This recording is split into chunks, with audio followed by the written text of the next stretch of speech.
na po natin ang unang issue na pagdedebatihan. Noong 2018, nag-withdraw ng membership ang Pilipinas sa International Criminal Court o ICC na siyang naglilitis sa war crimes, genocide at crimes against humanity. May mga nagpapanukala na dapat bumalik ang Pilipinas sa ICC dahil sa di umano'y extrajudicial killings o EJKs. Pero sabi naman ng iba, ang pagbabalik dito ay banta sa soberanya ng Pilipinas.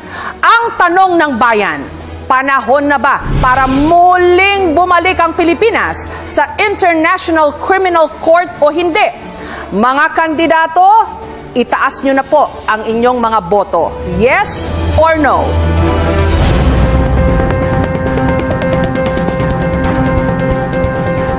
At ang sasalang para pagdebatehan ang isyong ito, si dating Congressman Teddy Casino na sang-ayon sa paglahok muli sa ICC, habang tutol naman si retired Colonel Ariel Querubin. Unahin po natin si Ginoong Casino. Bakit ho kayo pabor? You have 30 seconds. Kailangan natin bumalik sa ICC dahil bulok ang sistema ng hustisya sa ating bansa at kailangang may ibang matatakbuhan ang mga biktima ng mga matitinding krimen sa ating bansa. Dito ho kasi sa ating bansa, double standards ang justice system eh. Kung mahirap ka, wala kang koneksyon, wala kang makukuhang hustisya. Lalo na kapag ang katapat, ang nambiktima sa iyo ay pulis, military o kaya mataas na opisyal ng gobyerno. Mabuti na lang ako, nakasuhan si General Bato at si President Duterte. At least kahit papaano may natakbuhan yung mga biktima ng EJKs. Ipapaliwanag naman ni Colonel Querubin kung bakit siya kontra sa muling pagsali ng Pilipinas sa ICC. Meron din po kayong 30 seconds. Hindi ako sang-ayon dahil umalis na tayo. Ba't pa tayo babalik? Isa pa, bakit tayo malilitis ng ibang ng banyaga? No? Magpapahusga ba tayo? Magpapalitis tayo sa mga banyaga? Ako nakulong ng 2 beses. No? Sumali tayo, nasa proseso na yan. At ako naniniwala sa ating justice system. Kung ang kulang lang abogado, di magbigay tayo ng mga sapat na abogado para sa mga biktima. Ginoong Casino, you have 15 seconds. Oo, ay naniniwala na ang hustisya para sa Pilipinas, pareho rin ang hustisya sa ibang bansa. No, di ba nakatakip nga ang mata ng hustisya? Kaya anong kinakatakot ng mga kinakasuhan sa ICC? Ang problema nga, hindi naman sila nakakasuhan dito dahil magkakasabwat ang mga gumagawa ng krimen at mga dapat mag-imbestiga. Colonel Querubin, reaction niyo po. You have 30 seconds. Ganon din ang paninindigan ko. Ayaw ko na ang maghuhusga sa akin at maglilitis ng mga kasalanan ko isang banyaga. Colonel Querubin, ngayon po naman, meron kayong oras para tanungin si Ginoong Casino. Mag-react po sa sinabi niya kanina. You have 15 seconds. Yeah, anyway, kaibigan natin si Congressman Teddy Casino. Ang tanong ko lang, hindi ba kayo naniniwala talaga sa hustisya natin? Alam niyo po, karanasan ng bawat mamamayan na talagang may double standard sa ating bansa. Tingnan na lang natin yung mga EJK victims. 6,000 yan, mahigit 7,000. At ilan lang ang nakasuhan ng mga pulis, ilan lang ang actually na-convict, 4 lang ho yata. Dahil yung mismong nag-iimbestiga, ayaw mag-imbestiga. Yung mga piskal, ayaw mag-file ng kaso. Saan po tatakbo yung ating mga kababayan? Mabuti nga nandyan yung International Criminal Court para doon madinig at doon magkaroon ng hustisya yung ating mga kababayan. Maraming salamat po, Ginoong Teddy Casino at kay retired Colonel Ariel Querubin. At dahil nabanggit po ang pangalan ni Senator Bato de la Rosa, hingin po natin ang kanyang komento sa sinabi ni Ginoong Casino. Since nabanggit ang pangalan ko, I just would like to react that the ICC is not all about justice. ICC is about control.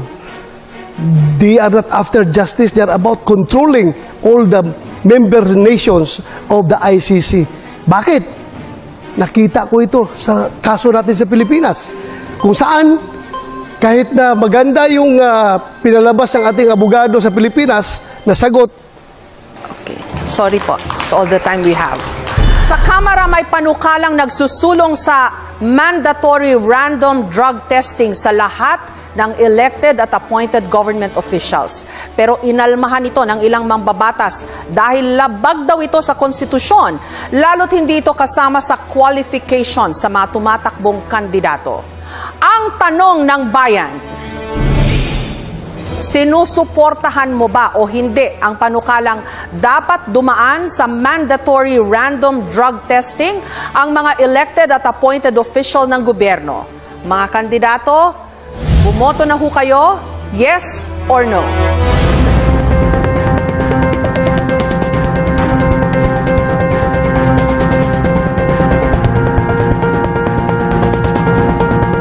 Dalawang abogado naman ang magtatapatan, sina Attorney Vic Rodriguez at Attorney Luke Espiritu. Ako po ay sang-ayon na sa mandatory drug testing sa lahat ng elected and appointed officials sa gobyerno bilang pagtugon sa Article 11, Section 1 of our Constitution that public office is a public trust at dapat lahat ay may accountable sa ating mamamayang Pilipino. Kulang pa po yung oras nyo. Baka may gusto pa ho kayong sabihin. At yun nga po aking isinususog din yung Dangerous Drugs Board Resolution number 13 series of 2018 na nagpapahintulot na i-undergo sa drug test ang mga elected officials. Okay. Pakinggan po naman natin ang posisyon ni Attorney Luke Espiritu. Ang pagsugpo sa droga, hindi yan magic formula para sulbahin ang lahat ng kabulukan sa gobyerno. And dyan na naman tayo, ginagamit na naman natin ang droga bilang pinagkakasya natin ang problema ng buong bayan na yan ang magiging problema. Yan ay tukhang mentality ni Duterte. Kaya yan lumalabas dahil aminin na natin, nagbabanggaan si Marcos at si Duterte pinaparatangan niya si Marcos na bangag. Kaya meron tayong mga mandatory drug testing na ganyan. Sawang-sawa na ang taong bayan sa bangayan ng Marcos at Duterte. Pag-usapan niyo yung tunay na issue sa kahirapan, hindi yung mga droga-droga na yan. May sagot ho ba kayo doon? Kinakailangan malinaw sa atin. Bakit ang mga security guard bago ma-hire sa trabaho kinakailangan sumailalim sa drug testing? Ang pagiging opisyal ng gobyerno, ikaw ay humihipo ng pera ng mamamayang Pilipino. Higit na mataas dapat ang standard natin sa mga naglilingkod sa gobyerno. Attorney Espiritu. Bakit hindi tayo magkaroon ng competency test, integrity test, honesty test, at mahigit sa lahat, pro-masa test? Dahil yun ang mas importanteng mga issue sa ating bansa. Yan ba yung bangayan ni Marcos at ni Duterte? Yan ba may kinalaman yan sa sahod na hindi nakabubuhay ngayon? Yan ba may kinalaman sa kontraktualisasyon na nagpapahirap sa ating mga manggagawa? Yan ba may kinalaman sa kahirapan? Yan ba may kinalaman sa presyo ng mga bilihin? At yan ang mga nararamdaman ng taong bayan sa ngayon, hindi yung bangayang Marcos at Duterte. Ang usaping droga ay hindi bangayan ng dalawang nagbabangga ang pamilya sa politika. Ito ay tunay na nangyayari at nagaganap sa ating bansa. Kaya ako ay naninindigan na dapat sumailalim ang lahat ng opisyal ng pamahalaan at simulan natin sa tanggapan ng Pangulo. Nung kayo po ay nasa Malacanang, Attorney Rodriguez, mawalang galang na po, nagpa-drug test po si President BBM nung siya po ay na-put under question dito ho sa isyung ito.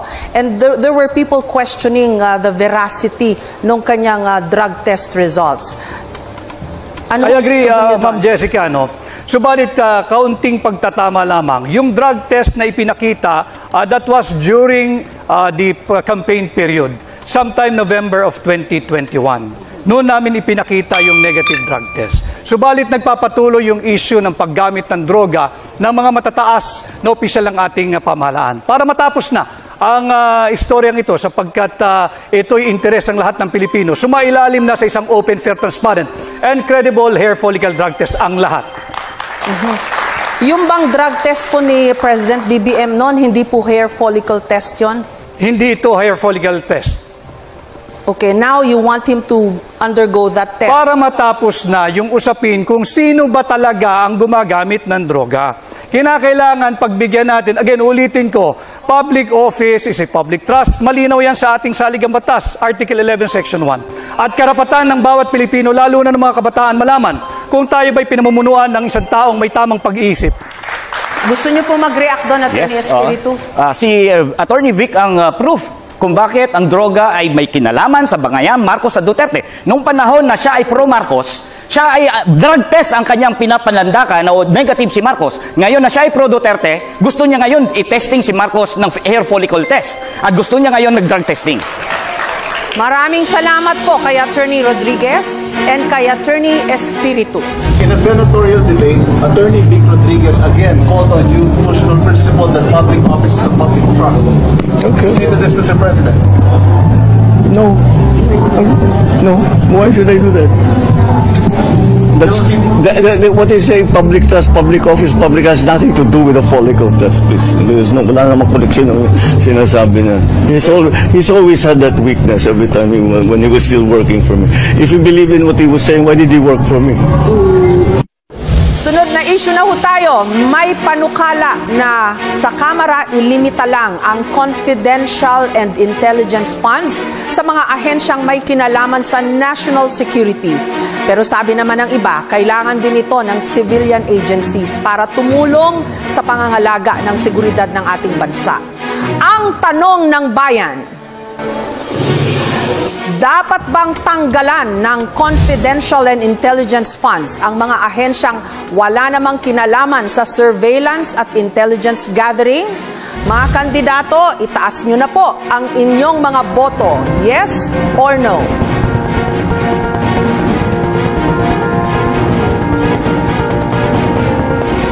At para pagdebatehan ang issue, pabor si dating COA Commissioner Heidi Mendoza at kontra naman si Attorney Jimmy Bondoc.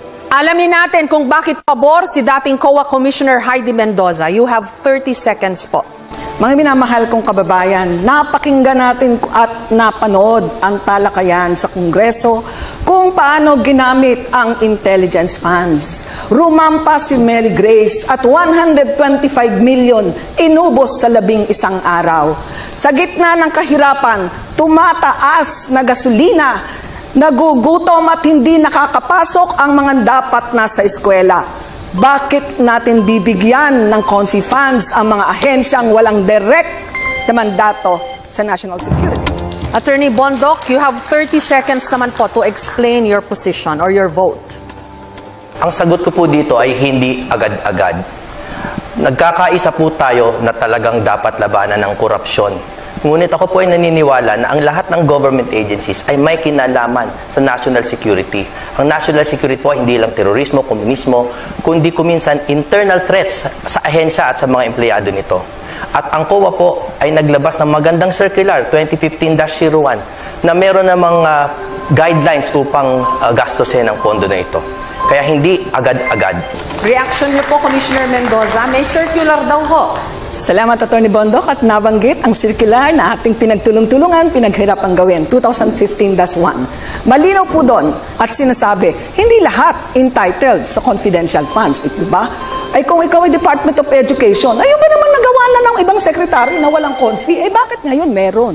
Attorney Bondoc, ang inyong tugon, you have 30 seconds. Ang tanong ko lang po kay kagalang-galang po na Ma'am Heidi, ang bukod po sa Intel funds, meron pa po sa inyong karanasan na mga pondo na inaabuso ng mga ahensya? At kung meron po, dapat din po bang tanggalin ang lahat ng pondo na ito? Attorney Bondoc, hindi po ito issue ng type of funds. Ito po ay issue ng type of audit. Iba po ang audit ng confidential funds dahil ito nga po ay cash advance at hindi po nakikita ang mga supporting documents. Maaari po ba ako mag-respond? Kasi ay, palagi ko oras ko pa po yun at naputo lang po. Opo. Sige po. Ako po kasi ay naniniwala sa proseso at napakaganda po ng guidelines ninyo. Ang pinagkaiba lang po ng ating paniniwala ay naniniwala ako na ang gobyerno ay nasa linya ng kaayusan at kaguluhan. Kaya ang lahat po ng ahensya kahit papano ay may kinalaman sa national security. Lalo po akong gumagalang at naniniwala sa proseso. Bilang isang auditor na may 27 years na karanasan, ang audit po is about process and compliance with laws, rules, and regulation. Public funds is about transparency and accountability. Subalit hindi ako nag-agree na lahat ay may relasyon sa national security. Graduate po ako ng National Defense, medyo po napag-aralan namin yan, at tatayo po ako na kailangan pag-aralan sino ang entitled sa confidential intelligence funds. Maraming salamat sa dating COA Commissioner Mendoza at kay Attorney Bondoc. Binuo ang Presidential Commission on Good Government o PCGG noong 1986 para bawiin o i-recover ang mga napatunayang ill-gotten wealth ng pamilya Marcos noong panahon ng martial law. Pero ngayon may mga panukala na i-abolish ang ahensya at ilipat na lang ang powers nito sa Office of the Solicitor General. Pero may mga tutol sa panukalang ito. Ang tanong ng bayan, sang-ayon ba kayo o hindi sa abolition ng PCGG? Bumoto na po kayo mga kandidato. Itaas po ang yes or no.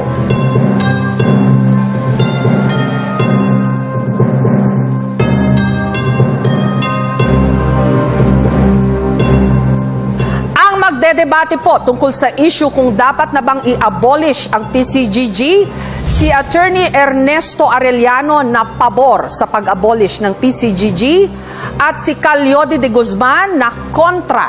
Unahin po natin ang posisyon ni Attorney Arellano. Meron po kayong 30 seconds. Pabor ako na ibalik ang mga ninakaw na pera ng sinumang gobyerno. Pero yung kasalukuyang PCCGG ay hindi niya nagampanan. So in principle, kinakailangan bawiin natin lahat ang kayamanan na Pilipinas na ninakaw ng sinuman.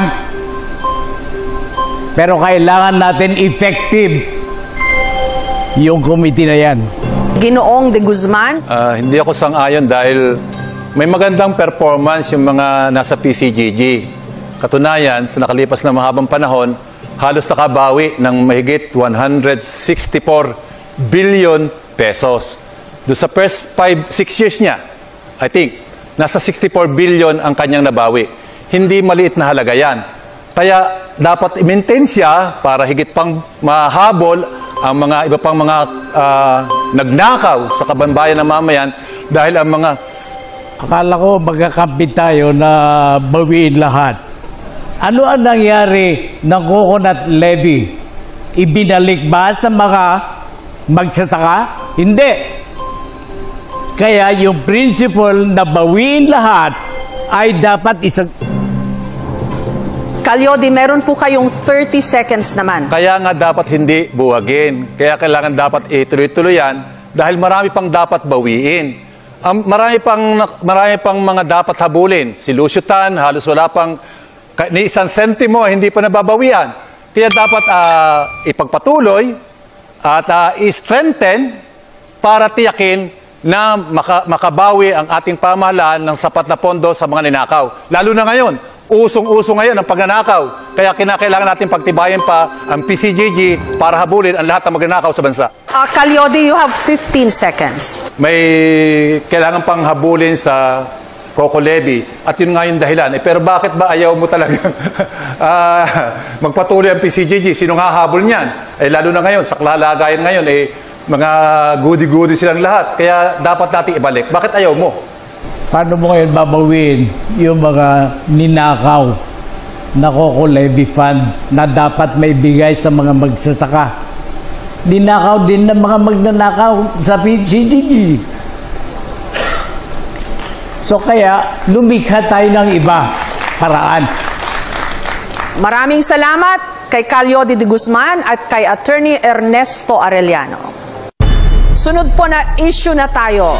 Binuo ang National Task Force to End Local Communist Armed Conflict o NTF-ELCAC noong 2018 para labanan di umano ang insurgency sa bansa. Reklamo ng ilan ng re-red tag di umano ito. Minsan na ring pinuna ng COA o ng Commission on Audit ang mga irregularidad sa paggamit di umano nito ng pondo. Ang tanong ng bayan, pabor ba kayo o hindi na buwagin ang NTF-ELCAC? Mga kandidato, bumoto na ho kayo. Yes or no?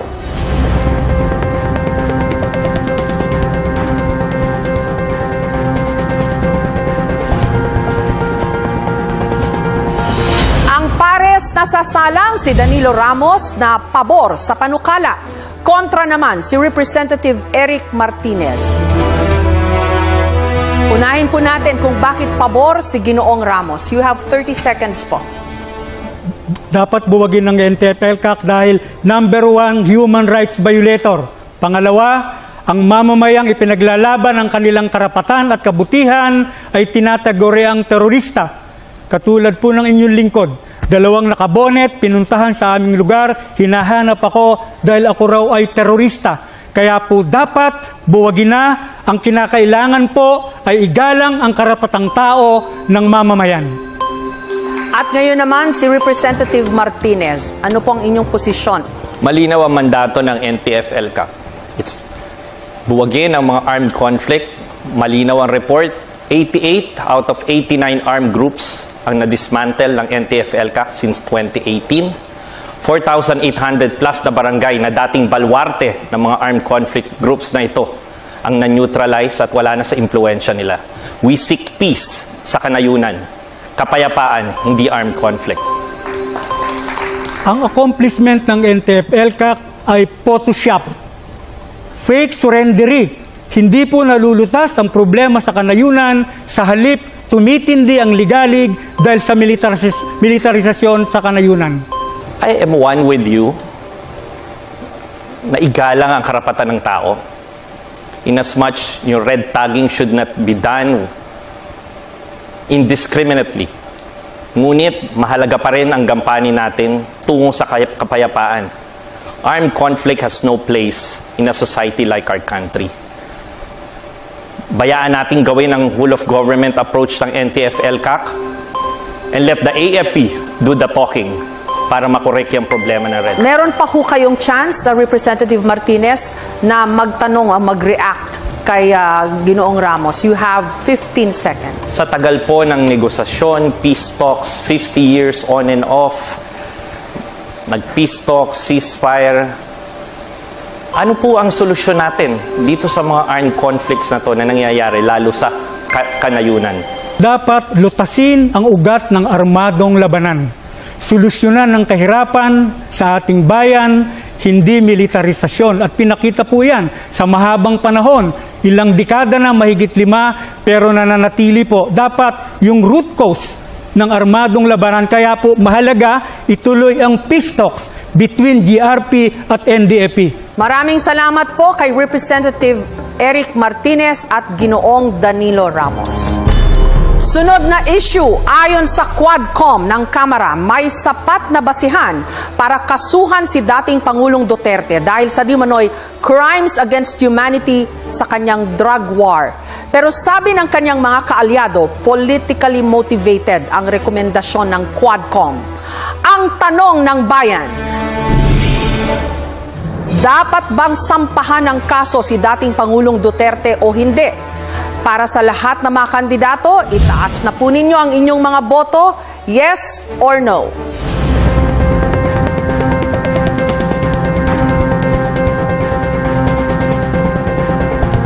At ang mga sasalang para pagdebatihan ang isyong ito, si Representative Castro na pabor sa panukala. Conditional naman ang tugon ni Senator De La Rosa. Dapat lang kasuhan si dating Presidente Duterte at long overdue na ito. Pati yung mga kasapakat niya at nag-utos sa pagpatay sa war on drugs. Libo-libo ang pinapatay ni Duterte pero wala pang napapanagot. Kaya kailangan talaga ng hustisya ng ating mga mamamayan. Sinasabi natin dito na dapat ay yung kaso na ito ay matagal na, pati na rin siguro. Senator De La Rosa? Ang sagot ko dyan is conditional, no? Hybrid. Pwedeng yes, pwedeng no. Yes in the sense na nobody is above the law. Kapag mayroon siyang nagawang kasalanan, kasuhan natin. Pero kung wala naman siyang nagawang kasalanan, huwag mo siyang kasuhan base doon sa kaso ng ibang tao. Because guilt is personal. Huwag po nating ipaangkin kay Pangulong Duterte yung kasalanan ni Ninja Caps. Kaya po, after 3 years na tapusan sa pag-ulo, walang kaso. Meron ho naman kayo ngayong 15 seconds para mag-react po kay Senator De La Rosa.